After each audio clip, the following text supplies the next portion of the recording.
99.1 The Sports Animal, love the MMA game, and Bellator 289 is upon us in Connecticut. It's a huge card. Two title fights, World Grand Prix semifinals taking place. It is Friday night, December 9th in Connecticut at the Mohegan Sun. And to talk about that, analyst for Bellator on Showtime, he is a Knoxville resident. Big John McCarthy. Legend, how are you? What's up, you savage? You're on the animal. You're a savage. What more could you ask for? That's right. Let's get after it. Beast mode then. Do it. Uh, John, this is a really interesting card. Love the title fights on it. Love obviously the Grand Prix fights on there. Let's start with a Bantamweight World Grand Prix semifinal with Rafion Stotts 18-1 against sixth ranked Danny Sabatello. You get the IC versus a contender. Two guys with just one blemish on their record. What do you like about this one? Man, you're taking a look at two guys that both come from outstanding wrestling backgrounds, but they've gone about their MMA careers in a little bit different fashion. Rafion uses his wrestling ability to emphasize his athleticism, be fast. He's gotten really good in the stand-up. He's got clean stand-up, and he out athletes guys. He makes it to where they try to take him down. He changes the position on him. And he's just a phenomenal fighter at this point. Danny Sabatello, I love him. I love the talk out of him. He cracks me up. But he's good. And man, he's fast. And he's super long for the weight class. At 135 pounds, you look and go, how the hell are you that tall at 135 pounds? And he uses it, man. He covers distance so well to get his shot. He's got a great, double leg takedown that he emphasizes, but he gets the back. He hip rides people. He wears people down. Mike Brown is someone that, if you understand the world of MMA, you know what Mike Brown has done and what he brings to the sport. His coaching has been phenomenal. And he will tell you, Danny Sabatello is the best conditioned athlete I have ever worked with. And you look at all the people that he's worked with, you go, that's a hell of a statement. So Danny Sabatello uses that conditioning to break people down, and that's what he's going to try to do to Stotts.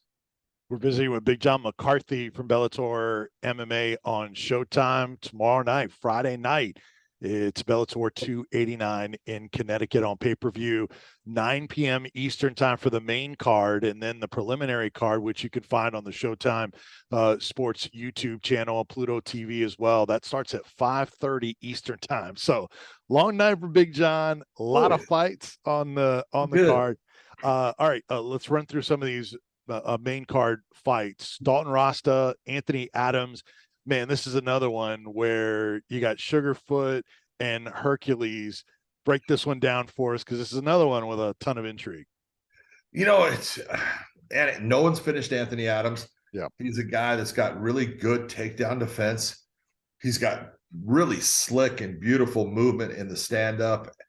The real difference here when I look at this fight is Dalton Rasta brings power. He is Hercules. He is a stud. He is. You want a physique? You want Dalton Rasta. He's gonna. I've watched him walk through guys that are heavy hitters, and when I look at Anthony Adams, I look at a guy that beautiful technique. He puts a lot of volume on his opponents. He's gonna have to get Dalton Rasta respect. I think Dalton Rasta right now doesn't respect what he sees in Anthony as far as the power, and he believes he's going to walk through that power. He's going to use his power to hurt Anthony and try to get into situations where he takes him down, pounds on him. This is a question mark of, can Anthony frustrate Dalton? Can he gain that respect? If he can, he's got a very good chance of winning this fight. If he can't, Dalton Ross is going to walk through him in this fight and get the win. So it's one of those Dalton Ross is being undefeated. This is that next step that he needs to take to get to that level that, now he's fighting all the very best all the time. So we're going to see if he can make that jump. Man, it's such a loaded card. That's a middleweight bout, and another bantamweight World Grand Prix semifinal is number 2 ranked Patchy Mix, 16-1, third ranked Magomedov, 19-2. I mean, obviously the fan base behind Magomedov and his popularity, his entertainment value, his ability. Man, this is another fun one. Break this one down for us. You take a look at the four people that are left in the Bantamweight World Grand Prix. I think their combined record is 66-5. Yeah. You're looking at some guys that are damn good at what they do. And these two right here, you're talking about a grappling exhibition, you would think, based upon Magomed. He likes to take the fight to the ground, but he's a stand-up fighter. He comes from not so much the Khabib Nurmagomedov section of Dagestan. He comes from the Zabit Magomed Sharapov, who likes to be in the stand-up, likes to use all these fancy spinning attacks, and likes to, light their opponent up on the feet, but he'll use the grappling to frustrate and to cause problems. But you look at his opponent in Patchy Mix, that's not a guy you want to be going to the ground with. Patchy Mix on the ground is a different animal. He is a beast down there. He doesn't do things like a normal jiu-jitsu guy. He has his own style, and you find guys that end up on the ground with them, they're in trouble. He takes the back. We call him the human backpack for a reason, is when he takes it, he doesn't give it up. And normally he comes up with a submission. He wasn't able to do that against Horiguchi, but you saw in his fight with Horiguchi how just he transitioned to the back so many times. I look at this is a great grappling matchup, but I think Magomed needs to actually keep it on the feet more than he likes to get a win against Patchy Mix. This is a great matchup of styles. Well, another fight on the main card is a rematch. Flyweight world title bout. The champ right now, Liz Carmouche, against the fighter she took the belt from and top ranked contender Juliana Velasquez. Another great record in Juliana with obviously her only loss to Liz Carmouche. What do you think about this rematch for the title? Well, you need to take a look, and I'm going to be honest. I don't agree with the loss to Liz as far as the way the fight was stopped. I'm just being honest. It wasn't a good stop. It was what I would look at. You want an early stop, especially the championship fight. That was it. But you can't take anything away from Liz and what she was doing, because she was bringing that fight back. She had lost some rounds early in that fight. She got to a position where she was showing, hey, I think I'm dominant here. And she got the referee to, look at what she was doing and stop the fight. I didn't agree with it. A lot of people didn't agree with it. Juliana definitely didn't agree with it. But it is what it is, and it happened. So now they're going to do the rematch. But I think both fighters, in looking at that first fight, they both better have learned something. Liz better have learned, hey, on the feet, I need to be different, and I need to attack her in a different way than what I was doing in that first fight, because on the feet, she was getting lit up. She got dropped several times in the fight. She can sit there and say anything about, I wasn't hurt. I'm not saying you were, but you got dropped. And so there's a reason you got dropped. And Juliana has that in the back of her mind. I'm on the feet. I'm better than her.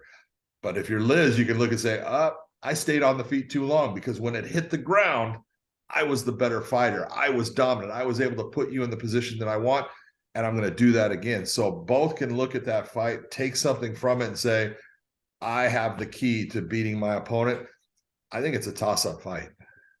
What do you think about the rest of the card? The prelims, we're talking about Bellator 289, Stotts versus Sabatello. Some tremendous fights on the card tomorrow night for Bellator 289 with Big John McCarthy. What else jumps out about the preliminaries? One of the preliminaries that I really look at and I love is Cody Law is a guy that, Dan Lambert, who owns American Top Team, came to me and said, hey, man, this guy's the future. This guy is awesome. And he's got great wrestling credentials, and he's got a boxing background.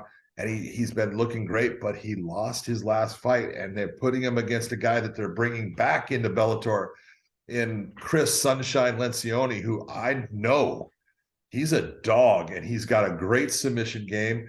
He will go after you the entire fight. This is a fight. I look at it and said, well, you're not doing Cody Law any favors as far as trying to get him a win, man. They put him against a guy that is the real deal, a scrappy guy. I think that is a fantastic preliminary fight, one that I really look forward to. Big John, I want to get your perspective on this. One of the fights that was supposed to be on the undercard was a fighter from Knoxville in Draku, the one-eyed dragon Miley, was supposed to fight Lucas Brennan in a 145-pound bout. It's kind of a late ad, but then he was not approved. The commissioners did not sanction him for this fight in Connecticut. For those of you that don't know, Dre Miley has vision just out of one eye in a car accident when he was 17, and he has fought 16 professional fights with one eye and fought in Tennessee and Michigan, Virginia, South Carolina. There's plenty of states he has fought in, but Connecticut and the commission there at the Mohegan Sun did not approve him. What do you make of this situation where a fighter has been able to fight in some states, but then the commission there, where Bellator does so many of their shows, says no? And that's when we're looking at commissions, we're looking at individual kingdoms. I say it all the time. They all have their own, way of looking at something, and some have that feeling that, hey, I don't want to put a fighter into a fight when they're now limited to just one eye. There's too many elements that can go bad in the fight, and I don't want to license that person and put them into that situation. And they have the right to do that. That is their right as a regulatory body. They can sit there and say, look, we require that basically you have two eyes. I'm not saying that I think that's fair. I think that Dre Miley has proved himself as a fighter. He has gone out, he's competed against very good talent. He has come up short in some of those fights, and he's come up on top in some of those fights. And you got to look and say, a lot of us have limitations in certain areas. And if we have proven that we have overcome those limitations and found a way around them and shown that, we can be competitive, we should be given the chance to compete. And don't base things off of black and white verbiage that you have written into your, regulations. Let's look at each case individually and go from there. Michael Bisping is a guy who fought for the UFC title against Luke Rockhold. I was the referee of the fight. And it was pretty well known Mike had a problem with his right eye at that time. And he had some people that would lie for him and say that, he can see. And so he could get licensed, but we all knew, no, he's got a real problem in that eye. And he seemed to do okay. He won the world title. He defended the world title. And look, like I said, we all have limitations. We all have something that, could be called a disability. I think it should be looked at on an individual basis, based upon the individual. And I would hope that, other commissions that Bellator is with would look at Dre and give him the opportunity to compete and do what he loves to do. Yeah. I mean, such an inspirational story for someone to overcome that incident of being in that car accident, losing his vision out of one eye, and continued to fight and overcome and do all that. And look, he still has one fight on signed with Bellator. So they're going to go to another state where he would be sanctioned at some point, and he'll be able to fight. In your experience, is there any sort of track record of commissions changing their mind on medical stuff like this, or are they pretty much what they are? They stick to it, and nothing can change for Connecticut? Well, when you're looking at it with Connecticut and the Mohegan tribe, it's a tribal commission, and so they have their doctors, and their doctors have a thing where they say, hey, if you can't see out of one eye, we're not going to allow you to be in the fight. If you were in the fight and you couldn't see out of one eye, I'm going to tell the referee to stop the fight. Right. So that's the way they look at it. And it's understandable, and what people need to understand is this. They're looking at it in the capacity of, hey, if you and I are fighting and you hit me with we'll say a beautiful right hand, and all of a sudden my left eye, I don't always just see clearly out of it after that shot. And so they're looking at it, well, if Dre gets hit with a shot and it hits him in a clean spot towards his eye, he could possibly now not be able to actually see it all in the fight. And we don't want to have that as a possibility. So do I think that they're going to change their mind? I don't think they're going to change their mind. And look, again, it's not nice to say, but fighting is not a right. It's a privilege. And each individual regulatory body has their, regulations and their rules for what they look at. And you've got to meet those for them to license you. There's some that will license Dre. There's some that won't. And again, it's not a right. It's a privilege that he gets to go and compete. So I don't think it's always fair. I would like to see it to where Dre got to have the same opportunity to fight here in Connecticut, the Mohegan Sun. It's a great place. He would have, it's a life experience that, he deserves, but there's always a way around everything. And I think that he's going to find that way. I've talked with him. I've tried to help him in certain ways, and we'll see what happens with it, but there's no guarantees. Yeah. Well, hopefully he will get to a chance to be a part of a Bellator show here real soon. And super guy, excellent, very talented fighter out of KMAA in Knoxville, Tennessee. Hey, Big John, really appreciate it. Always great to talk to you. Just a reminder, Bellator 289, Stotts versus Sabatello, absolutely loaded card. Mohegan Sun in Connecticut tomorrow night, 5:30 prelims, 9 p.m. Eastern. Bellator on Showtime on pay-per-view. You're the man. Appreciate you, Big John. Good talking to you, Vince, man. You take it easy. Same here, you too. That is Big John McCarthy from Bellator on Showtime. I'm Vince Ferrara, 99.1, the Sports Animal.